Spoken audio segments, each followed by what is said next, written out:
에베소서 6장 10절에서 18절의 말씀. 제가 한 절, 우리 교우님들이 한 절, 마지막 18절은 함께 봉독합니다. 끝으로 말합니다. 여러분은 주님 안에서 그분의 힘찬 능력으로 굳세게 되십시오.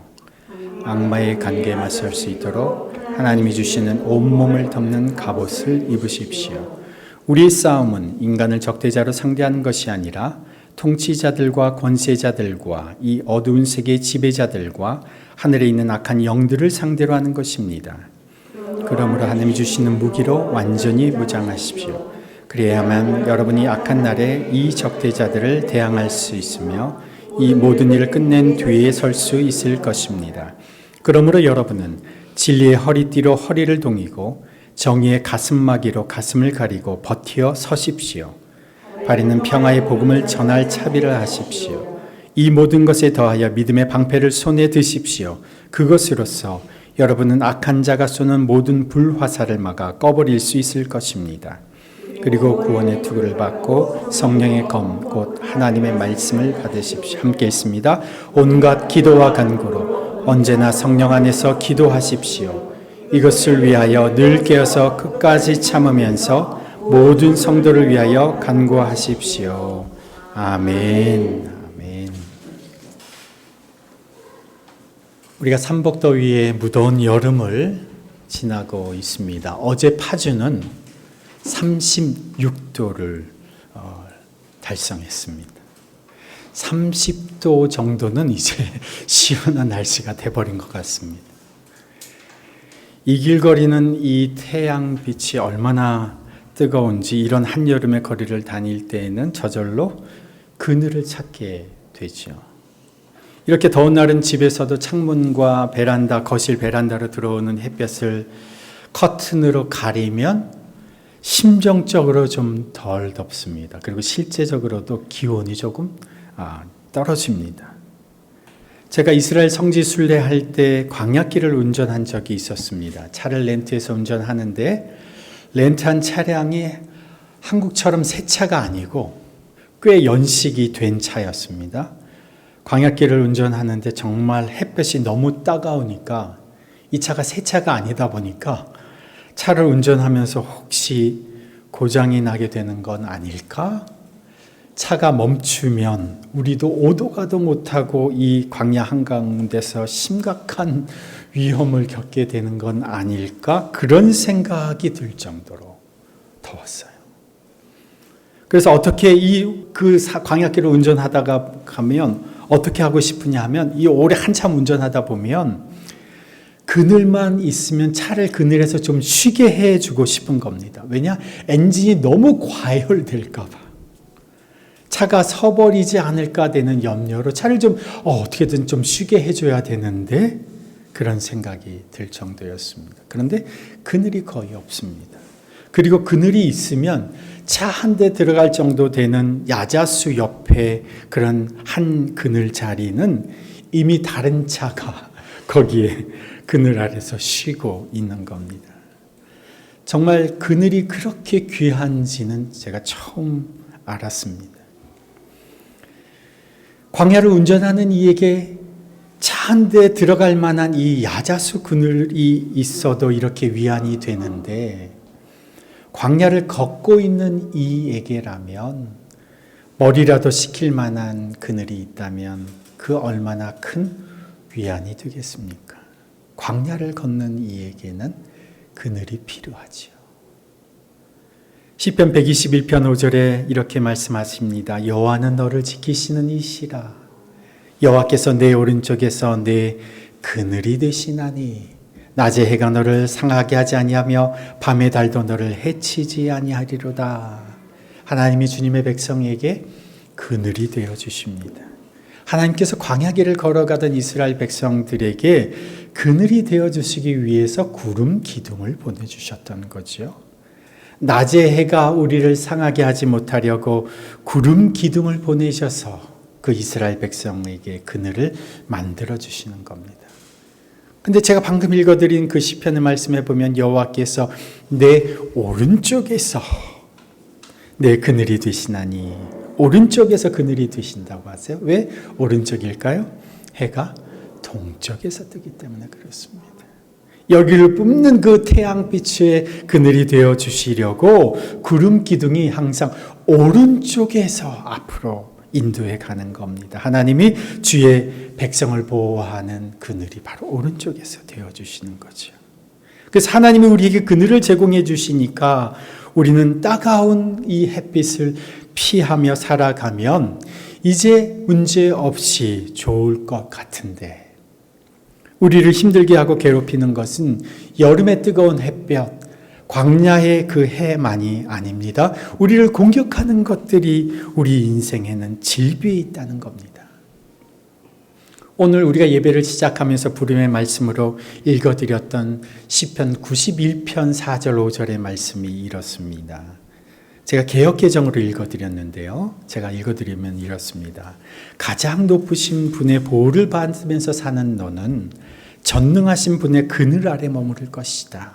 지존자의 은밀한 곳에 거주하며 전능자의 그늘 아래에 사는 자여. 광야의 햇빛, 한여름의 삼복더위의 햇살, 주님의 그늘로 피하면 그만이죠. 그런데 이어지는 구절은 이렇게 고백합니다. 주님의 진실하심이 너를 지켜주는 방패와 갑옷이 될 것이다. 그러므로 너는 밤에 찾아드는 공포를 두려워하지 않고 낮에 날아드는 화살을 무서워하지 않을 것이다. 주님이 우리의 방패가 되어주신다는 겁니다. 이것은 곧 무수히 많은 공격이 우리에게 가해지고 있다는 거지요. 원수의 공격, 화살이 날아오고 있다는 거죠. 하나님이 나의 그늘이 되시고 나의 방패가 되신다. 우리가 이것을 알지만 안타까운 것은 많은 이들이 이러한 공격이 있다는 사실을 잊어버리고 속수무책으로 당하고 있다는 거예요. 하나님의 방패가 되어주셔서 우리를 보호해 주신다는 사실을 잊고 원수의 공격 속에서 처참하게 상처받으며 살아가고 있다는 거죠. 정확히 표현하자면 이렇습니다. 자신이 적에게 공격받고 살아가고 있다는 사실을 모르고 속으면서 살아가고 있다는 거예요. 공격을 받고 있구나 알면 어떻게 할까요? 대비를 하고 대책을 세우는데, 공격하고 있구나, 적이 나를 공격하고 있다는 사실, 그것을 모른 채 속수무책으로 살아가고 있다는 거예요. 우리가 입술로는 하나님은 나의 그늘이 되시고 하나님 나의 방패가 되신다 고백하고 마음으로 이것을 받아들이는데, 실제의 삶에서는 무방비한 상태로 살아가면서 엄청난 많은 공격 속에서 상처와 피 흘림을 겪으며 살아가고 있다는 거죠. 하나님이 네 방패가 된다는 사실은 아는데 조그만 상황이 급박해지고 어려운 일들이 벌어지면 금세 우리의 마음은 허겁지겁 허둥지둥 되기 시작합니다. 초조해지고 불안해지고 염려하고 걱정으로 주체를 못하는 겁니다. 현실에 여러 가지 어려움에 부딪히면 금세 주저앉아 버립니다. 조금 기운을 차리고 살아가는 것 같다가도 눈앞에 보이는 현실 앞에서 견뎌내지 못하고 곧 낙심하고 좌절해 버립니다. 이것이 그냥 저절로 일어난 자연스러운 현상이 아니라 그리스도인에게 다가오는 수많은 공격 앞에서 우리가 자꾸 속아 넘어간다는 거죠. 처음에는 이런 상황들을 겪으면서 우리는 남 탓하기도 하죠. 다른 사람이 나한테 실수한 것이다 생각할 때도 있죠. 어떤 때는 상황 탓합니다. 환경 탓하죠. 어떤 때는 나를 이렇게 낳아준 부모님 탓을 하기도 합니다. 나는 이렇게 태어났다고 자포자기하면서 살아가기도 하죠. 그러나 그 탓은 그 꼬리에 꼬리를 물다 보면 그 탓을 사람들이 어디 합니까? 하나님 탓이라고 돌리죠.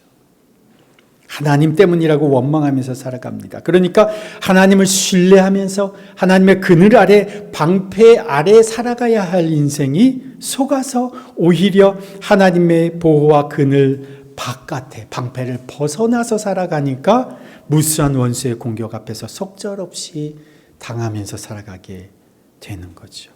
자신이 속는 것을 모르니까 어떻게 결국 이 모든 일이 다 하나님 탓이라고 하는 겁니다.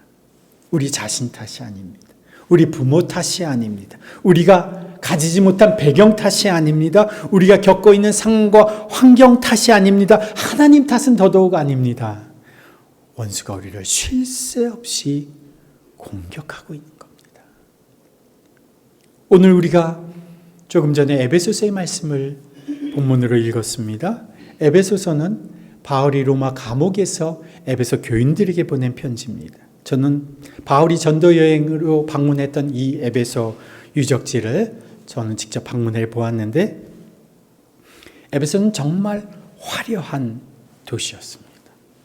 지금으로 봐도 대규모의 원형 극장이 오늘의 규모로 봐도 아주 손색 없는 원형 극장이 그대로 보존되어 있습니다.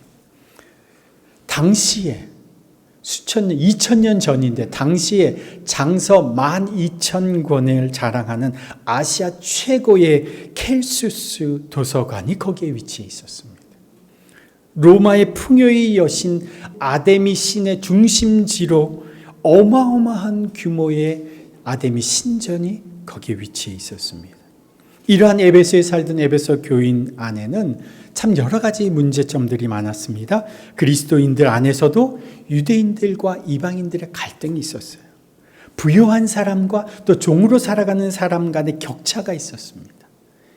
이 에베소 도시가 화려한 항구 도시여서 번영과 풍족함을 누렸던 탓에 에베소 사람들은 갖가지 향락과 우상 숭배에 젖어 살아갔습니다. 성적으로도 아주 음란한 도시였습니다. 그래서 교인들 중에도 세상 방식에 젖어서 살아가는 사람들이 있었고 리더십에 순종하지 않는 사람들도 있었습니다. 마음이 식어진 사람들도 그들 중에 있었습니다. 이 모든 문제점들을 너무도 잘 알고 있는 바울을 통해서 하나님은 이 에베소 교인들에게 마지막 권면의 말씀을 해 주셨습니다. 12절의 말씀 우리 함께 한번 읽어볼까요? 12절 우리의 싸움은 인간을 적대자로 상대하는 것이 아니라 통치자들과 권세자들과 이 어두운 세계의 지배자들과 하늘에 있는 악한 영들을 상대로 하는 것입니다. 지금 에베소에서 풍족하게 살아가고 있는 에베소 교인들에게 하나님이 바울을 통해서 말씀하시는 바는 너희들이 살아가고 있는 삶에 여러 가지 문제점들이 있는 그 배경에는 보이지 않는 영적인 싸움이 있다. 원수의 공격이 있다는 겁니다. 이것을 모르고 살아가는 사람들은 속절없이 무너져 내립니다. 향락에 무너져 내립니다. 배경의 차이 때문에 싸우다가 무너져 내립니다. 당신은 유대인인데 나는 이방인이어서 무너져 내립니다. 신분과 재산의 차이 때문에 싸우다가 무너져 내립니다. 당신은 부유한 소유주요 나는 가난한 임금으로 겨우 불치를 하는 근로자이기 때문에 서로 싸우다가 무너져 내립니다. 당신은 켈수스 도서관에서 최고의 지식을 배운 지식인인데 나는 배운 지식이 없는 천한 배경 때문에 무너집니다. 나는 약자인데 당신은 권력과 힘을 갖춘 강자이기 때문에 무너집니다. 그런데 정작 이슈는 보이는 그 모든 것이 이들의 이슈가 아니라 보이지 않는 영역에서 그것을 빌미로 하여 우리를 공격하는 원수의 공격이 있다는 거죠. 원수의 공격이 있다는 사실조차 인지하지 못하고 살아가는 그리스도인들이 얼마나 많은지 모릅니다. 겉모습만 보고 현상만 보고 그게 다인 줄 압니다. 우리가 무엇이 약한지 어디에 약한지를 보고 교모하게 우리의 약점을 공격하는 화살을 날리는 원수의 공격이 있는데 아무것도 모르고 속아서 그냥 현상만 보고 그게 다인 줄 압니다. 그래서 12절에 우리의 싸움은 인간을 적대자로 상대하는 것이 아니라 통치자들과 권세자들과 이 어두운 세계의 지배자들과 하늘에 있는 악한 영들을 상대로 하는 것입니다. 베드로전서 5장 8절에도 이렇게 베드로를 통해서 우리에게 말씀하시죠. 정신을 차리고 깨어 있으십시오. 왜냐? 여러분의 원수 악마가 오는 사자같이 삼킬 자를 찾아 두루 다닙니다. 원수의 공격이 있다는 사실을 알면 어떻게 해야 할까요? 무장해야 되는 겁니다. 그래서 13절 함께 읽습니다. 그러므로 하나님이 주시는 무기로 완전히 무장하십시오. 그래야만 여러분이 악한 날에 이 적대자들을 대항할 수 있으며 모든 일을 끝낸 뒤에 설 수 있을 것입니다. 무장을 해야 대항하여 싸울 수 있고 그리고 모든 일이 끝난 뒤에 설 수 있을 것이다. 이 말은 승리를 증지할 수 있을 것이다.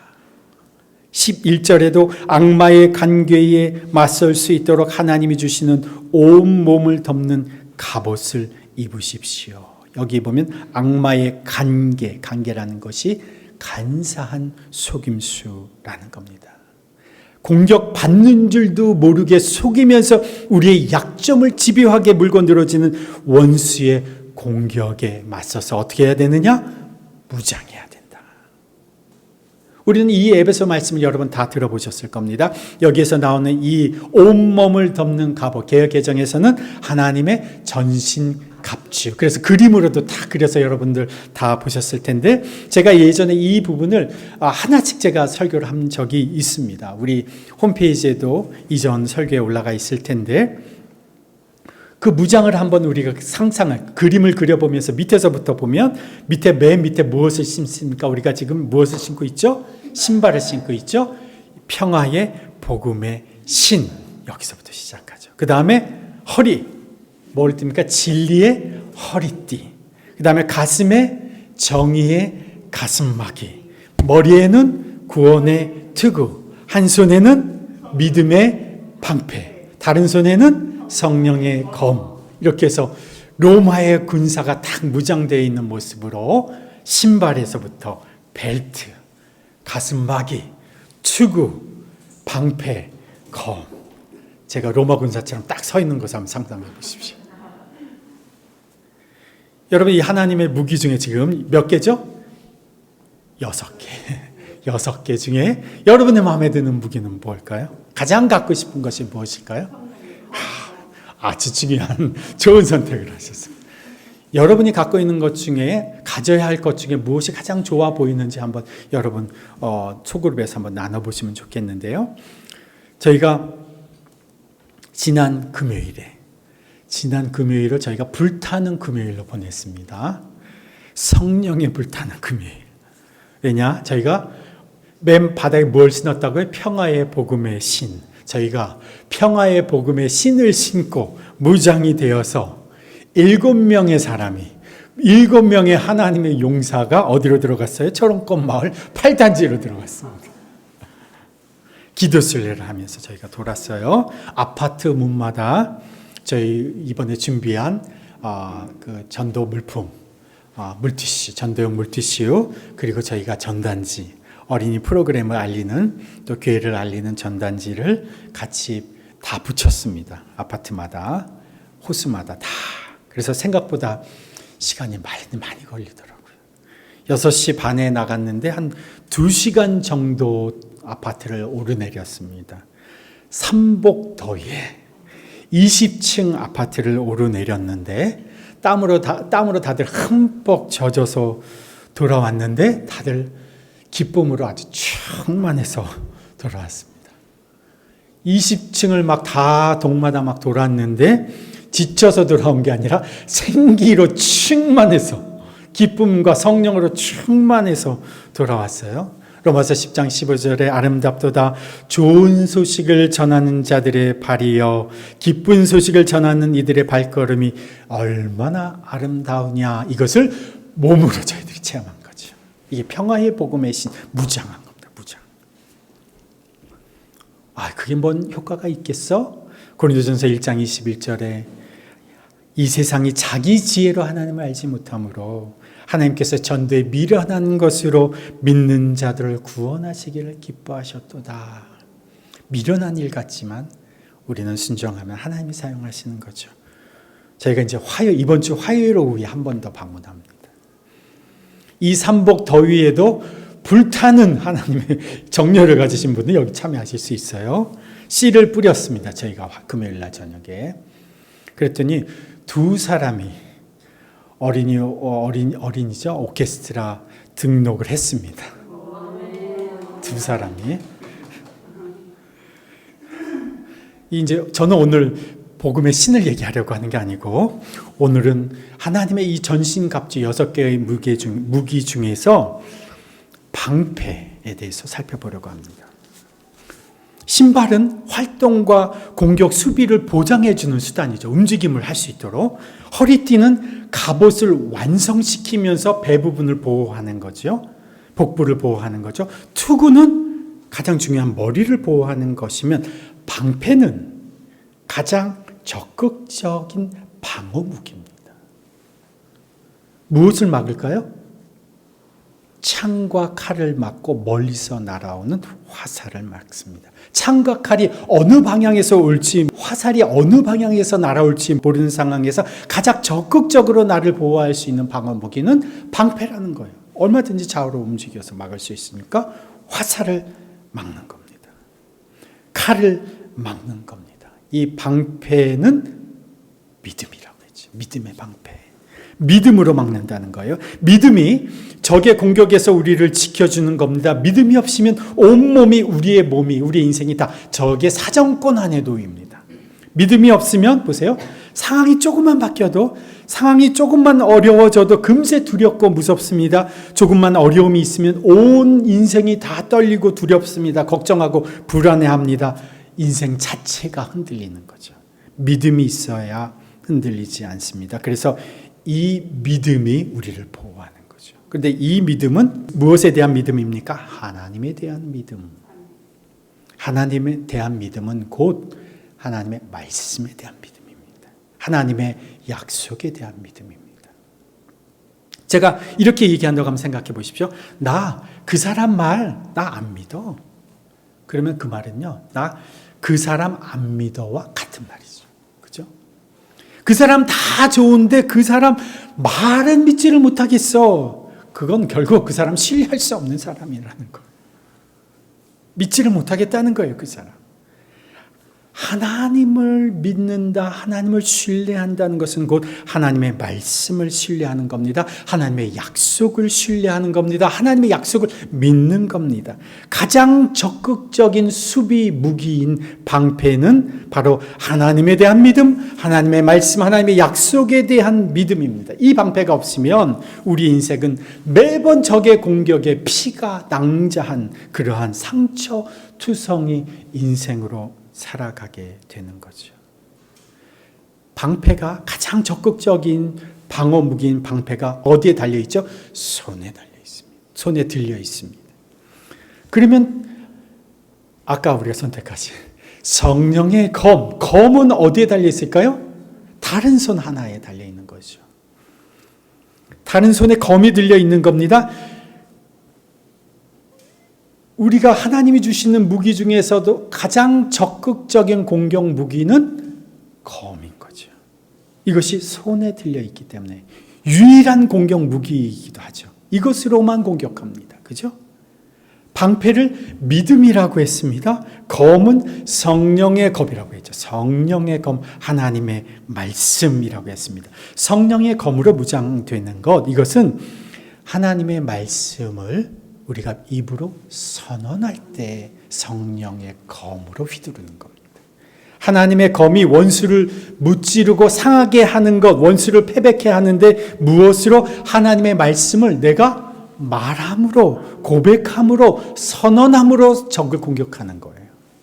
여러분, 하나님의 말씀으로 적을 공격해 보셨습니까? 하나님의 말씀으로 선언하는 것이 우리의 공격이라는 거죠. 하나님의 말씀을 제가 한 구절 인용을 해 보겠습니다. 우리가 주님과 함께 죽었으면 우리가 또한 그분과 함께 살 것이요, 우리가 참고 견디면 우리가 또한 그분과 함께 다스릴 것이다. 디모데후서 2장 11절의 말씀입니다. 이 말씀을 나의 고백으로, 성령의 검으로 우리가 어떻게 사용할 수 있을까요? 나는 예수 그리스도와 함께 십자가에 못 박혀 죽었다. 그러니 나는 그리스도와 함께 다스리게 될 것이다. 나는 그리스도와 함께 다스린다. 우리도 또한 그분과 함께 다스릴 것이다. 말씀하셨으니까 나는 그리스도와 함께 내 상황을 다스린다.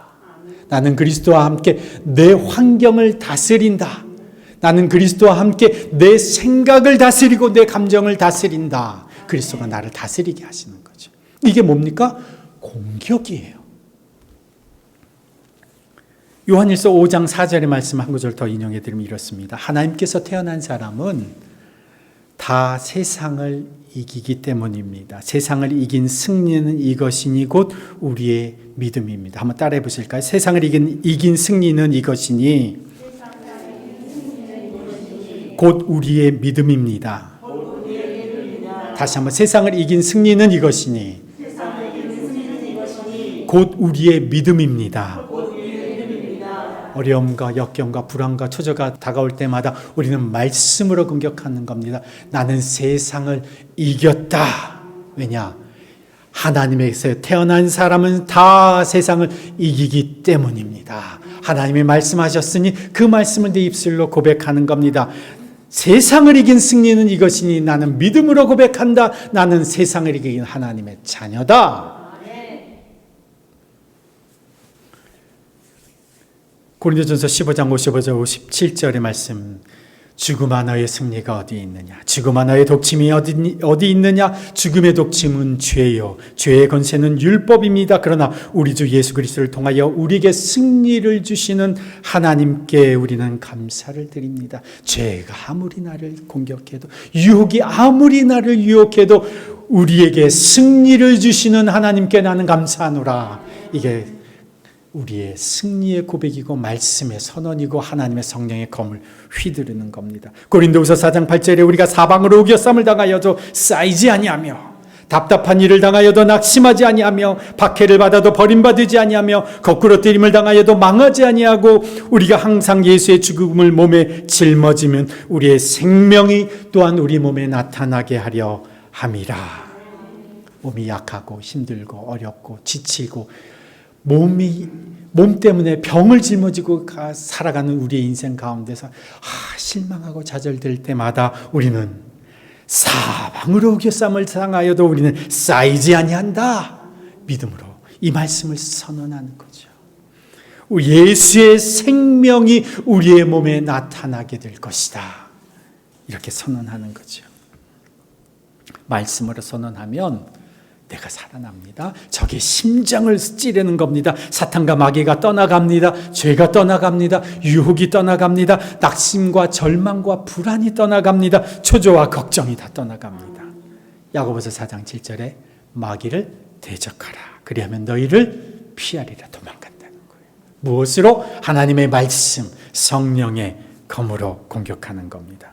이게 입으로 선언하는 말씀을 말하는 겁니다. 그러면 그 말씀에 우리가 고백한 그 말씀에 무엇이 하나님의 성령이 역사하신다는 거예요. 나는 하나님의 말씀을 말했는데 역사하시는 것은 누가 역사하세요? 성령이 역사하시는 거예요. 그러니까 말하면 하나님의 영이신 성령이 그 하나님의 말씀을 살아 움직이게 해주시니까 공격 무기인 성령의 검은 우리의 입술로 선언해야 하는 거죠. 이 무기를 우리가 사용해야 할까요? 말아야 할까요? 해야죠. 알고만 있어서는 안 된다는 거예요. 여러분 이제 알았으니까 알아서 돌아가시고 나서면 여러분 침묵하고 계시겠습니까? 이 무기를 사용하셔야 되겠습니까? 사용해야죠. 오늘부터 사용하시기 바랍니다. 아까 가장 적극적인 방어 무기는 뭐라고 했습니까? 방패, 믿음의 방패. 적이 쏘는 화살, 창과 칼을 막아대는 이 방패가 바로 믿음이라고 했습니다. 이 믿음은 제가 아까 하나님에 대한 믿음, 하나님의 말씀에 대한 믿음, 하나님의 약속에 대한 믿음이라고 했습니다. 이 방패도 똑같이 우리 입술로 고백되어질 때 작동하는 겁니다. 우리 입술로 믿음을 고백할 때 방패가 우리를 보호하는 거예요. 적의 공격을 무력화하는 방어 무기는 믿음의 고백입니다.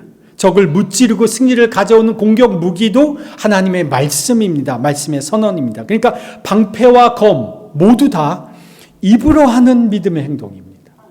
그래서 저는 그리스도인들이 적의 공격에서 자신을 안전하게 지키고 또 원수를 박살내는 무기로서 말씀을 사용하는 이 행동을 합쳐서 방어와 공격을 합쳐서 동시에 할 수 있는 방법을 여러분에게 오늘 제안을 해드리는 겁니다. 그게 뭐냐?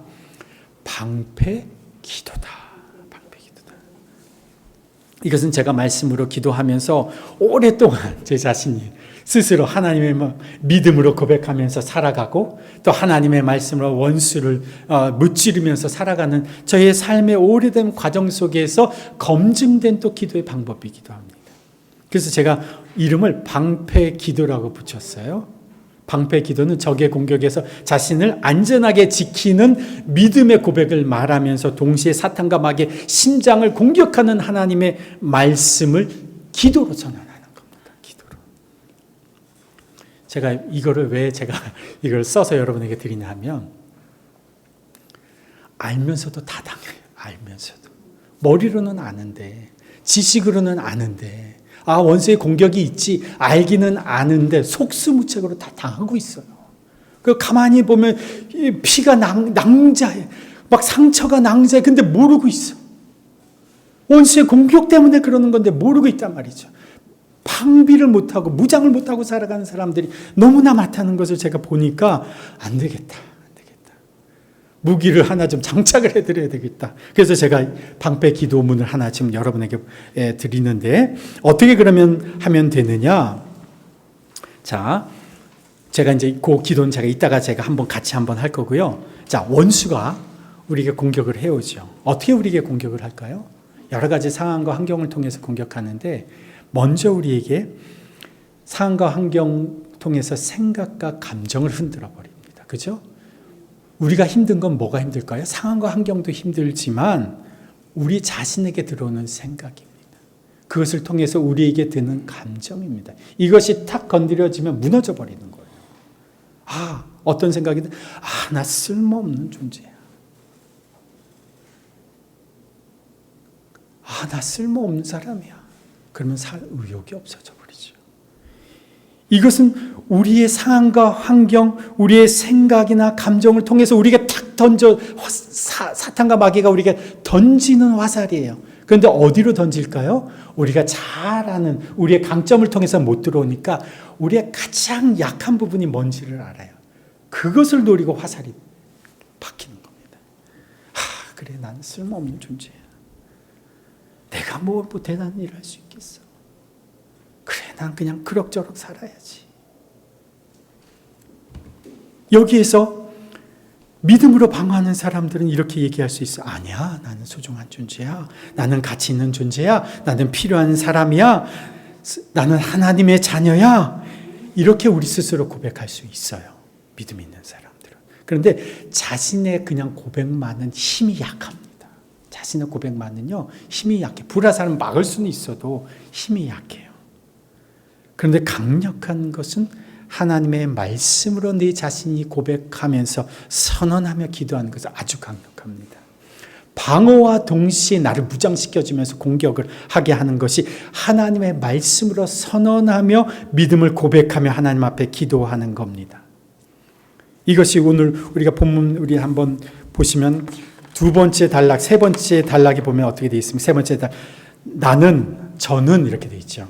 저는 하나님의 작품입니다. 선한 일을 하게 하시려고 하나님께서 그리스도 예수 안에서 저를 만드셨습니다. 하나님께서 이렇게 미리 준비하신 것은 제가 선한 일을 하며 살아가게 하시려는 겁니다.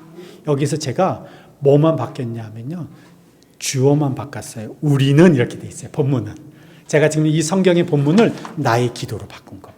여러분 한 사람의 기도로 바꾼 겁니다. 본문에서는 우리는, 너희는 이렇게 되어 있는 것들을 제가 나는, 저는 이렇게 바꾼 겁니다. 이사야서 43장 1절에 하나님께서 우리에게 이렇게 말씀하십니다. 야곱아, 너를 창조하신 주님께서 말씀하신다. 이스라엘아, 너를 지으신 주님께서 말씀하신다. 내가 너를 속량하였으니 두려워하지 말아라. 내가 너를 지명하여 불렀으니 너는 내 것이다. 내가 너를 보배롭고 존귀하게 여기고 내가 너를 사랑한다. 이게 누구의 말씀입니까? 하나님의 말씀이에요. 하나님의 약속이에요. 우리는 하나님의 작품입니다. 그 다음 그 문장에도 보면 저는 그리스도 예수 안에서 지체들과 함께 세워져가는 하나님의 성령으로 거하시는 처소입니다. 성령이 내 안에 계시는구나. 선한 일을 하게 하시려고 하나님이 나를 창세 전에 이미 예비하셔서 만드셨구나. 누가 말씀하시고 약속하시는 겁니까? 하나님이 약속하시고 말씀하시는 것을 내가 믿음으로 선언하면 원수의 공격에서 방어를 하는 거죠. 그리고 원수를 공격하는 무기가 동시에 되는 겁니다. 여러분 가운데 살다 보면 이런 순간이 있지 않아요?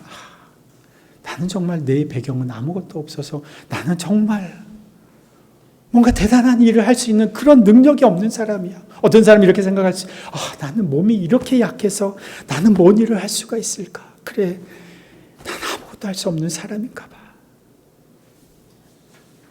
그럴 때, 그런 자괴감이 들 때 우리가 어떻게 할 수 있을까요? 방패와 공격을 동시에, 방어와 공격을 동시에 할 수 있는 겁니다. 고린도후서 12장 10절의 말씀은 이렇게 말씀합니다. 나는 그리스도를 위하여, 바울의 고백이에요. 그리스도를 위하여 병약함, 아픈 거죠. 모욕, 궁핍, 박해, 곤란 겪는 것을 기뻐합니다. 왜냐? 내가 약할 그때에 오히려 내가 강하기 때문입니다. 내가 약하고 힘이 없으면 그때는 하나님이 내 안에서 하나님의 강력으로 일하시는 것이 증명될 때라는 거예요. 그래서 빌립보서 4장 13절에 나는 나에게 능력을 주시는 분 안에서 나는 모든 것을 할 수 있습니다. 따라해 보실까요? 나는 능력을 주시는 분 안에서 모든 것을 할 수 있습니다. 자신감이 없어요. 확신이 안 들어가 있어요, 여러분. 이거 여러분 하나님이 주시는 약속의 말씀이에요. 내게 능력 주시는 분 안에서 한번 따라해 보십시다. 내게 능력 주시는 분 안에서 나는 모든 것을 할 수 있습니다. 정말일까요? 예수님께서 이렇게 말씀하셨죠. 너희는 나보다 더 큰 일을 할 것이다. 왜냐? 성령이 너희를 임하실 것이니까. 성령이 너에게 임하시면 너희가 능력이 임하여서 예루살렘과 유대와 그리고 사마리아와 그리고 땅 끝에까지 내 증인이 될 것이다. 예수 그리스도의 메시지로 살아가는 겁니다. 예수 그리스도가 그 사람을 통해서 증명되는 겁니다. 나는 나는 지식이 없어. 난 똑똑하지가 않아. 여러분 그런 생각이 드실 때마다 여러분 방어와 공격을 동시에 할 수 있습니다. 에베소서 1장 8절 말씀에 거기엔 없나요? 네, 제가 거기선 뺐네요. 제가 원래는 2페이지, 3페이지 분량의 기도문인데 제가 여러분이 다 하기에는 너무 길까봐 제가 간략하게 요약을 했어요. 지금 원래는 방패기도 1인데 이걸 잘 하시면 제가 방패기도 2도 드리려고 하게 생각은 하고 있어요. 근데 에베소서 1장 8절에 한번 따라해 보실까? 하나님은 우리에게 모든 지혜와 총명을 넘치게 해주신다. 하나님은 하나님의 백성에게 하나님의 지혜와 총명을 넘치게 주시는 분입니다. 난 지혜가 없어 지혜가 부족하거든 후히 주시고 꾸짖지 아니하신 너희 아버지께 구하라. 그리하면 주시리라. 예수 안에 골로새서 2장 3절에 예수 안에 모든 지혜와 지식의 보화가 감추어져 있습니다. 이렇게. 이게 뭡니까? 하나님이 주시는 말씀으로 믿음으로 선언하고 방어하고 그리고 공격하는 거예요. 이게 방패 기도입니다. 여러분들 난 너무 바빠서 지금 무언가 하나님 원하시는 일을 하기에는 나는 너무 바빠. 나는 다른 거 신경 쓸 거 없어. 지금 내가 이 하는 일이 너무 바빠서 하나님이 원하시는 일은 조금 나중에 내가 할 거야. 나중에 생각할 거야. 혹시 그렇게 생각하시는 분 계실까요? 여러분 속으면 안 됩니다. 하나님은 우리에게 그렇게 말씀하시지 않으시고요. 너희는 먼저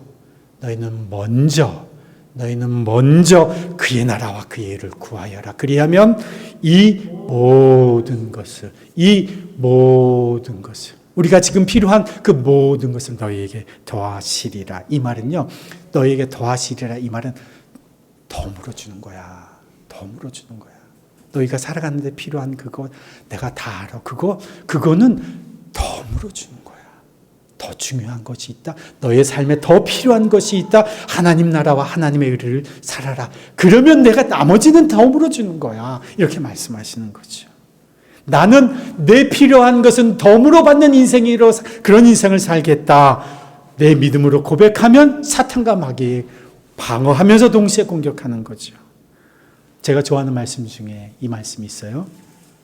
잠언서 11장 24절 25절의 말씀인데, 남에게 나누어 주는데도 더욱 부유해지는 사람이 있는가 하면 마땅히 쓸 것까지 아끼는데도 가난해지는 사람이 있다. 남에게 베풀기를 좋아하는 사람이 부유해지고, 남에게 마실 물을 주면 자신도 갈증을 면한다. 예수님이 우리의 삶을 위해서 가난해지셨습니다. 예수님이 우리에게 베풀어 주시기 위해서 자신의 생명을 주셨습니다. 자신의 생명을 우리에게 생명의 물로 아낌없이 주셨습니다. 그 예수님을 하나님 어떻게 하셨어요? 죽음 가운데서 일으키셔서 가장 모든 이름에 뛰어난 이름을 주사 모든 이름이, 모든 무릎이 그 앞에 꿇게 하셨다는 거죠. 자, 이번 한 주간 여러분 방패기도를 한번 실천해 보십시오. 원수의 공격에서 내 자신을 보호할 수가 있습니다. 마음과 생각을 악한 속임수와 유혹에서 지킬 수가 있습니다. 거기에 플러스 주님의 말씀으로 우리의 인생이 든든히 반석 위에 세워집니다. 우리의 존재가 하나님 안에서 어떤 존재인지를 알게 됩니다. 그리고 하나님의 말씀이 내 안에서 우리의 상황과 환경 가운데서 어떻게 역사하시는지를, 어떻게 성령의 검으로 하나님의 말씀이 일하시는지를 경험하게 됩니다. 여러분 가운데 매번 똑같은 문제로 넘어지고 낙심하는 분들이 계시죠? 똑같은 문제로 자꾸 실망하게 되는 경우가 있죠? 똑같은 죄를 자꾸 저지르게 되고 똑같은 유혹에 넘어지는 경우가 자꾸 있지요? 원수 마귀가 우리 약점을 너무도 잘 압니다. 화살이 우리 약점에 정확하게 조준되어서 날아옵니다. 여러분, 여러분의 자신의 의지만으로는 이 적의 공격을 무력화할 수가 없습니다. 하나님에 대한 믿음을 선언함으로 막아야 합니다. 하나님의 말씀으로 공격해야 합니다. 이번 주 한 주간 그렇게 방패 기도를 드려보십시오. 그러면 하나님이 나의 그늘이 되실 뿐만 아니라 하나님이 내 방패가 되시는구나 경험하시는 한 주가 되실 겁니다. 그래서 제가 여기에 표시를 할 수 있게 해놨어요. 주일부터 월요일, 화요일, 수요일, 목요일, 금요일, 토요일 한 번 할 때 체크를 하시도록. 언제 하면 제일 좋을까요? 아침에 일어나서 하루를 무장하고 시작하는 거죠. 오후에 기도하시는 분은 오후를 주님 앞에 찬양을 드리면서 고백하면서 이렇게 하루를 시작할 수가 있습니다. 신앙은 우리의 생각에 그래 동의? 이것이 아닙니다. 한번 말씀 듣고 그래 맞아 그렇게 하고 원래의 상태로 원래 삶으로 돌아가는 것이 아닙니다. 신앙은 주님 안에서의 우리의 삶입니다. 매번 원수의 공격 가운데서 속아 넘어지는 분들을 위해서 제가 방패 기도를 말씀으로 뽑아서 준비했습니다. 이번 주 한 주간 주님 안에서 승리하면서 살아가는 한 주간 되시기를 주님의 이름으로 축원합니다. 우리 방패기도 예배서서 말씀으로 고백하는 방패기도 가지고 우리 함께 한번 기도하고 설교를 마치겠습니다. 새로운 생명, 새로운 새날을 주신 주님을 찬양합니다. 하나님께서는 그리스도 안에서 하늘에 속한 온갖 신령한 복을 저에게 주셨습니다. 아멘. 하나님은 세상 창조 전에 그리스도 안에서 저를 택하시고 사랑해 주셔서 하나님 앞에서 거룩하고 흠이 없는 사람이 되게 하셨습니다. 아멘. 저는 하나님의 풍성한 은혜를 따라 예수님의 피로 구속 곧 죄 용서를 받게 되었습니다. 주 예수 그리스도의 하나님이신 영광의 아버지시여 지혜와 계시의 영을 저에게 주셔서 하나님을 알게 하시고 저희 마음의 눈을 밝혀주셔서 하나님의 부르심에 속한 소망이 무엇이며 저에게 베푸시는 하나님의 영광스러운 상속이 얼마나 풍성한지를 알게 하소서. 또한 믿는 나에게 강한 힘으로 활동하신 하나님의 능력이 얼마나 엄청나게 큰지를 깨닫고 경험케 하소서. 저는 하나님의 작품입니다. 선한 일을 하게 하시려고 하나님께서 그리스도 예수 안에서 저를 만드셨습니다. 하나님께서 이렇게 미리 준비하신 것은 제가 선한 일을 하며 살아가게 하시려는 것입니다. 저는 그리스도 안에서 지체들과 함께 세워져 가는 하나님의 성령으로 거하시는 처소입니다. 제가 사랑 안에 뿌리를 받고 터를 잡아서 지체들과 함께 그리스도의 사랑의 너비와 길이와 높이와 깊이가 어떠한지를 깨달을 수 있게 하여 주소서. 지식을 초월하는 그리스도의 사랑을 알게 하여 주소서. 저를 공격하고 속이고 거짓말하는 악마의 간계에 맞설 수 있도록 하나님이 주시는 무기로 무장하여 살겠습니다. 저는 진리의 허리띠로 허리를 동이고 적의 가슴마기로 가슴을 가리고 버티어 서겠습니다. 발에는 평화의 복음을 전할 차비를 갖추고 믿음의 방패를 손에 들겠습니다. 그것으로서 저는 악한 자가 쏘는 모든 불화살을 막아 꺼버리게 될 것입니다. 구원의 투구를 쓰고 성령의 검, 곧 하나님의 말씀을 받겠습니다. 온갖 기도와 간구로 언제나 성령 안에서 기도하겠습니다. 이것을 위하여 늘 깨어서 끝까지 참으면서 모든 성도를 위하여 간구하겠습니다. 제 안에서 일하시는 능력을 따라 제가 구하거나 생각하는 것 이상으로 더욱 넘치게 주실 수 있는 분에게 교회 안에서와 그리스도 예수 안에서 영광이 대대로 영웅무등하도록 있기를 빕니다. 예수님의 이름으로 기도드립니다. 아멘. 아멘. 하나님, 원수의 공격 가운데 속아 넘어지고 쓰러질 때가 참 많았습니다.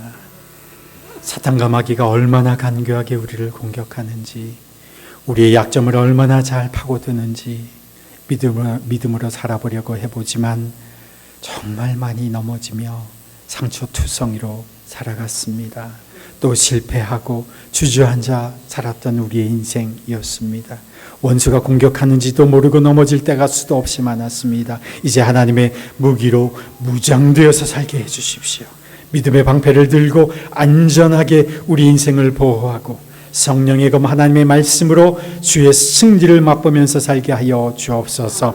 방패와 검을 든 하나님의 군사로 방패 기도를 고백하며 살아갈 때에 하나님의 보호하심과 하나님의 승리를 동시에 맛보는 한 주간 되게 하여 주옵소서. 우리가 그렇게 살아갈 때 성령께서 살아 역사하심을 경험하는 한 주간 되게 하여 주옵소서. 우리의 방패 기도의 고백이 우리의 삶에서 현실이 되고 우리의 삶의 실제가 되는 것을 경험하는 한 주간 되게 하여 주옵소서. 더 이상 넘어지고 다치고 상처받는 인생이 아니라 주님의 보호하심 속에 날마다 승리의 계가를 높이는 승리자로 저희들 하나님의 군사로 그렇게 살아가게 하여 주옵소서.